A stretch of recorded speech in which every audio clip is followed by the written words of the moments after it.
Hello friend, welcome back to Diesel Mercedes YouTube channel. I purchased a while ago this 2007 Mercedes Sprinter 2500. It has a 209,000 miles on the odometer, and it became obvious that this vehicle wasn't treated well. I will say it was abused and it needed a lot of work. I managed to fix many important things on it, like oil cooler leak and Black Death and a bunch of other stuff, completely serviced transmission. And today I got little time, so I focused on the interior lights. From very beginning when I got it, none of the lights worked. Never ever.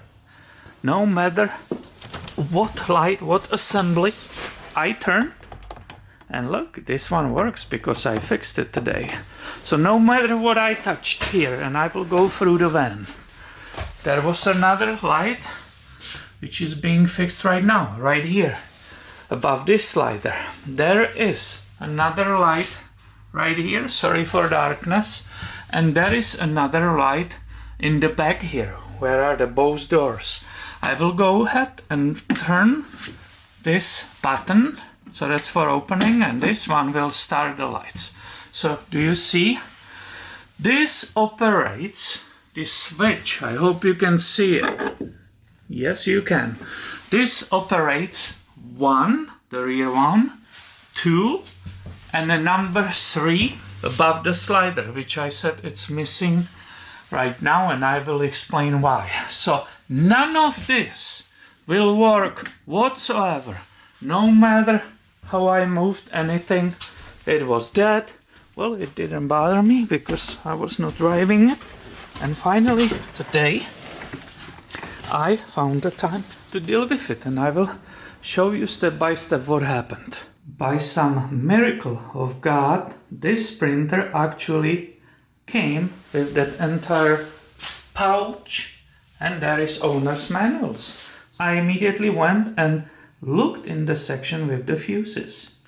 On the page 341 in this manual, this is 340, these are locations in the cabin, and on 341 I found out that number 19 position has interior lights fuse, and it's 7.5 amp fuse. So it's getting dark. Let's get the light. I will show you where that is located.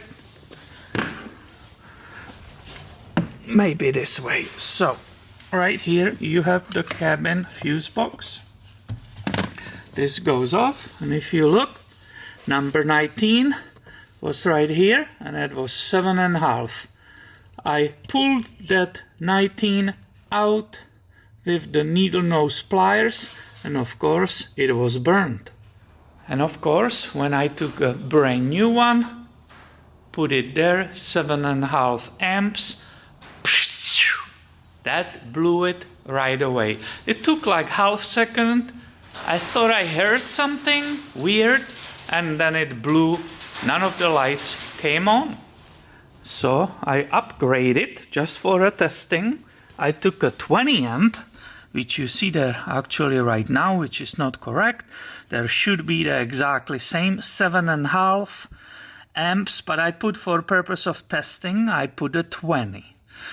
I carefully put it there, and when the 20 was applied, I had all the lights off. However, I will hear some weird sound coming from there. It was like...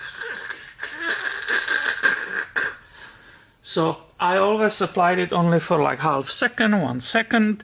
It didn't burn it, but I had some weird noise coming from the vehicle. So obviously there was some problem. So I took a small screwdriver like this, and you go around and pop all of them. There is from the side, you put underneath that plastic, you push on the tab, it nicely pops off.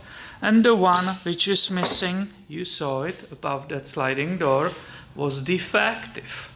The wires, the way it's routed inside, it broke, the two plastic tabs broke, and it was basically touching the ground intermittently and kind of making the ruckus. When I disconnected that one, I put a 20 amp and I started operating these rolling wheels. I got immediately perfectly light at the cabin here at the driver and passenger seat. Then I walked back and started using the rolling switch on the back one. Everything perfectly went on. So I knew I was able to find that problem, to pinpoint, and now I'm basically just for fun fixing that assembly with the little bit of glue.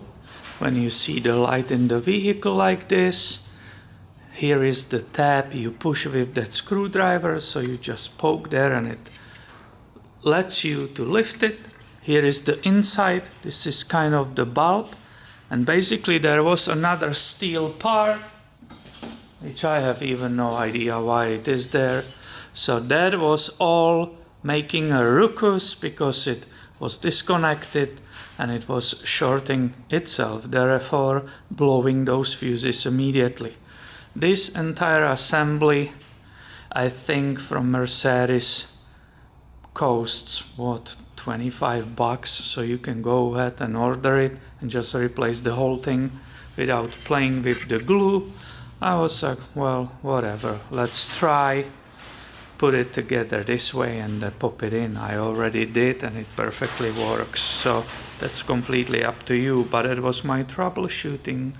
Basically you are eliminating the areas and you keep plugging in back and you can find out where your problem is. I went ahead and checked that number which I researched online.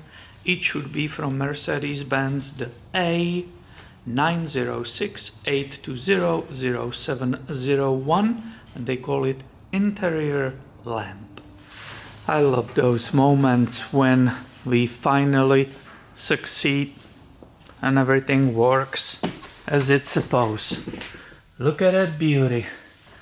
This is the first time I see this van in its full glory, because as I said, from the day I bought it, it was completely dead and it will never do anything. So I feel like the Christmas came early. I'm very happy that I can see it fixed step by step, slowly, and making this van happy again. I hope you find this video helpful. If you like it, give it a thumb up and be subscribed. I have way more coming your way soon. Thank you for watching and have a great day, my friend.